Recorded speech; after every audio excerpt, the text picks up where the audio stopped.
இந்த உலகம் அழியும். இந்த உலகத்தில் நீங்கள் மௌத் என்கிற ஒரு முடிவை சந்திப்பீர்கள். இந்த உலகத்தை சூரூதி ஒட்டுமொத்தமாக நாம் வானம் பூமியில் உள்ள அனைவரையும் அழிப்போம் என்று அல்லாஹ் சொல்கிறான். சொல்லிவிட்டு சொல்கிறான், அந்த மறுமையில் உங்களுக்கு அழிவு கிடையாது. அந்த மறுமை நிரந்தரமானது. சுவர்க்கவாதியானாலும் அவர் இன்பத்தில் நிரந்தரமாக வாழ்வார். நரகவாதியாக தீர்ப்பளிக்கப்பட்டாலும் அவர் அல்லாஹ்வால் வேதனை செய்யப்பட்டு கொண்டு அங்கே நிரந்தரமாக இருப்பார். அங்கே உங்களுக்கு மௌத்து இல்லை என்று அல்லாஹுடைய திருமறை குர்ஆன் சொல்வதை பார்க்கிறோம்.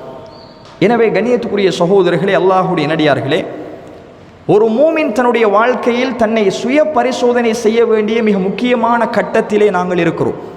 இந்த உலகத்திற்காக வாழ வந்தவர்களா நாம், அல்லது மறுமைக்காக வாழ வந்தவர்களா?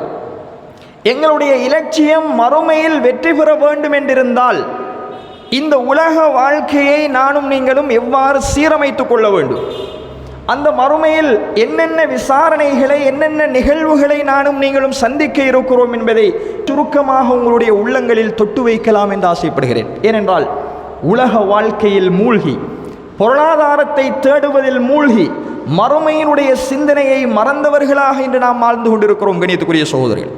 அதனால் அடிக்கடி மறுமை பற்றிய சிந்தனையை ஞாபகமூட்ட வேண்டிய ஒரு தேவைப்பாடு இருக்கிறது.